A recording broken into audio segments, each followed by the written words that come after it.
ആവിയിൽ പുഴുങ്ങിയ ബണ്ണ് കഴിച്ചിട്ടുണ്ടോ? സാധാരണ കടയിൽ നിന്ന് വാങ്ങിക്കുന്നതിനേക്കാൾ വ്യത്യസ്തമായിട്ടുള്ള രുചിയാണ്. നമുക്കൊന്ന് ട്രൈ ചെയ്ത് നോക്കിയാലോ? അതിനായിട്ട് ഒരു പാത്രത്തിലേക്ക് 1/4 കപ്പ് പാലോ വെള്ളമോ ചേർത്ത് കൊടുക്കാം. പാലെടുക്കുന്നതാണ് കേട്ടോ നല്ലത്. ഞാൻ പാലിൻ്റെ കാര്യം മറന്നു പോയതുകൊണ്ട് മാത്രമാണ് ഇവിടെ വെള്ളം എടുത്തിരിക്കുന്നത്. അത് കൈ കുത്തുന്ന പരുവത്തിൽ നല്ല ഇളം ചൂട് മാത്രമുള്ള സമയത്ത് നമ്മളതൊരു ബൗളിലേക്ക് മാറ്റി ഒഴിക്കാം. അപ്പോൾ നമുക്ക് ഇളം ചൂടിനേക്കാളും കൂടിപ്പോയി കഴിഞ്ഞാൽ ആ പാലോ വെള്ളമോ മാറ്റുന്നതായിരിക്കും നല്ലത്. അങ്ങനെ ചെയ്തില്ലെങ്കിൽ ചിലപ്പോൾ നമ്മൾ ഉണ്ടാക്കാൻ ഉദ്ദേശിക്കുന്ന സാധനം ഫ്ലോപ്പായി പോകാൻ നല്ല ചാൻസ് ഉണ്ട്. അതിലേക്ക് 1 സ്പൂൺ ഈസ്റ്റും 1/2 സ്പൂൺ പഞ്ചസാരയും ചേർത്ത് നന്നായിട്ട് യോജിക്കുന്ന വരെ ഇളക്കി ഒരു മൂടി വെച്ച് മൂടി 15 മിനിറ്റോളം ഈസ്റ്റ് പുളിക്കാനായി മാറ്റി വെക്കുക.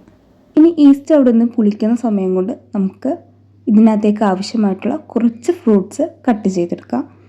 ഇപ്പോൾ നമ്മുടെ കയ്യിൽ ഇതൊന്നും ഇല്ലെങ്കിൽ ഒരു കുഴപ്പമില്ല, നമുക്ക് സാധാരണ രീതിയിലും ഇതുണ്ടാക്കിയെടുക്കാം. നമ്മളെടുക്കുന്ന കഷ്ണങ്ങൾ നമ്മൾ നല്ല ചെറുതായിട്ട് അരിഞ്ഞെടുത്താൽ മാത്രം മതി. നമ്മുടെ കയ്യിൽ ഇപ്പോൾ ട്യൂട്ടി ഫ്രൂട്ടിയോ ഡ്രൈ ഫ്രൂട്ട്സോ നട്ട്സോ കയ്യിലുള്ളത് എന്തും ചേർത്ത് കൊടുക്കാം. ഇന്നത് വേണമെന്നൊന്നുമില്ല. ഞാനിപ്പോൾ ഇവിടെ എടുത്തിരിക്കുന്നത് ഒരു ആപ്പിളും കുറച്ച് റൈസിൻസുമാണ്. അത് നന്നായിട്ട് ചെറുതായിട്ട് അരിഞ്ഞിട്ട് ഒരു ബൗളിലേക്ക് മാറ്റി വെക്കുക.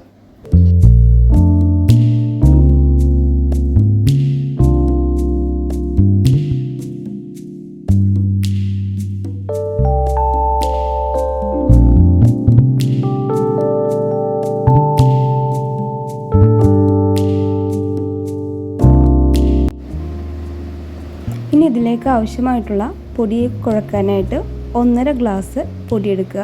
നമ്മുടെ വീട്ടിൽ സാധാരണ നമ്മൾ നേരത്തെ അളന്ന ആ പാലിൻ്റെ മെഷർമെൻ്റ് ഉണ്ടല്ലോ, ആ ഗ്ലാസ്സിൽ തന്നെ നമുക്ക് പൊടിയുടെ അളവെടുക്കാം. 1.5 ഗ്ലാസ് പൊടിയും അതിലേക്ക് 1/2 ടീസ്പൂൺ ഉപ്പും 3 ടീസ്പൂൺ പഞ്ചസാരയുമാണ് ഞാൻ ഇവിടെ ചേർത്തിരിക്കുന്നത്. മധുരം ഇത്തിരി കുറവായിരുന്നു, അപ്പോൾ നിങ്ങൾക്ക് ഒരു 5 ടീസ്പൂൺ വരെ പഞ്ചസാര ചേർത്ത് കൊടുത്താൽ നല്ലതായിരിക്കും.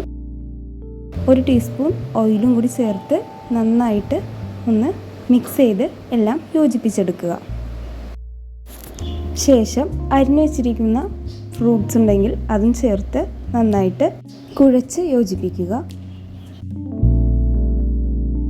പൊടി എല്ലായിടത്തേക്കും മിക്സ് ആയതിനു ശേഷം നമ്മൾ പുളിക്കാനായി മാറ്റി വെച്ചിരിക്കുന്ന ഈസ്റ്റ് അതിലേക്ക് ഒഴിച്ചു കൊടുക്കുക.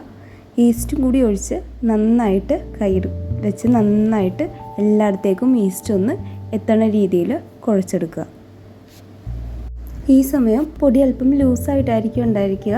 അതിനകത്തേക്ക് വീണ്ടും 1 ഗ്ലാസ് പൊടിയും കൂടി ചേർത്ത് നന്നായിട്ട് കൈവച്ച് കുഴച്ച് കൊടുക്കുക.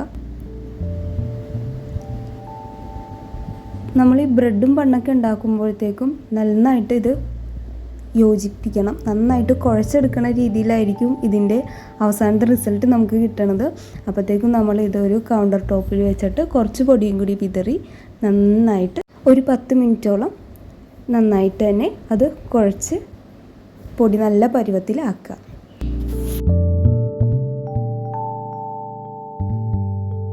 ശേഷം ഒരു പാത്രത്തിൽ കുറച്ച് ഓയിൽ തടവി അതിനകത്തേക്ക് നമ്മൾ ഈ ഉണ്ടാക്കി വെച്ചിരിക്കുന്ന ഡൗവ് വെച്ച് അതിന് മുകളിലേക്ക് ഇത്തിരി കൂടി ഓയിലൊന്ന് തട്ടിപ്പൊത്തി അത് ഒരു നനഞ്ഞ തുണി വെച്ചിട്ട് ഒന്ന് മൂടി 1.5 മണിക്കൂറോളം അതിന് റെസ്റ്റ് ചെയ്യാൻ വെക്കാം.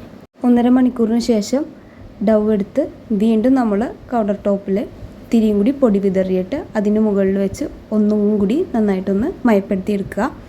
ശേഷം കയ്യിൽ അല്പം ഓയിൽ തടവിയിട്ട് ഇത് നമ്മൾ കാണുന്ന രീതിയിൽ റൗണ്ടായിട്ട് തന്നെ നമ്മളൊരു ബണ്ണിൻ്റെ രീതിയിൽ തന്നെ അതിനെ എടുക്കുക. എടുത്തിട്ട് ഇതുപോലെ ചുറ്റിച്ച് നന്നായിട്ട് ഒരു റൗണ്ട് ഷേപ്പിലാക്കി മാറ്റി വയ്ക്കുക. ഇതിനകത്തുനിന്ന് 5 എണ്ണമാണ് ഉണ്ടാക്കാൻ പറ്റിയിട്ടുള്ളത്. അപ്പോൾ അതുപോലെ ഉണ്ടാക്കിയെടുക്കുക. ഇത് ഉരുട്ടുന്ന സമയത്ത് തന്നെ ഒരു സ്റ്റീമറിൽ അല്പം വെള്ളം എടുത്തിട്ട് നമ്മൾ ഗ്യാസ് സ്റ്റൗവിൽ വെച്ചേക്കുക.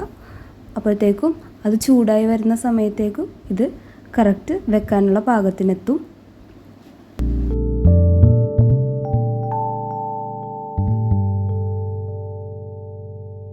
ഇനി ഇത് ആവിയിൽ വെച്ച് ഒരു 15-20 മിനിറ്റോളം നന്നായിട്ട് ഒന്ന് പുഴുങ്ങി എടുക്കുക. 15 മിനിറ്റിന് ശേഷം മൂടി തുറന്ന് നോക്കുമ്പോൾ ഇങ്ങനെയായിരിക്കും ഉണ്ടായിരിക്കുക. നല്ല വലുതായിട്ട് നമ്മുടെ സ്റ്റീബൺസ് ഇവിടെ നന്നായിട്ട് റെഡി ആയിട്ടുണ്ട്. നമുക്ക് ചൂടാറിയിട്ട് ഇത് സെർവ് ചെയ്യാം. നല്ല അടിപൊളിയായിട്ടുള്ള റെസിപ്പിയാണ്. നിങ്ങൾ ട്രൈ ചെയ്തൊന്ന് നോക്കുക. അഭിപ്രായങ്ങളൊക്കെ ഒന്ന് കമൻറ്റായിട്ട് അറിയിക്കുക. അപ്പോൾ ചാനൽ ലൈക്ക് ഷെയർ സബ്സ്ക്രൈബ് ചെയ്തൊന്ന് സപ്പോർട്ട് ചെയ്തേക്കണേ.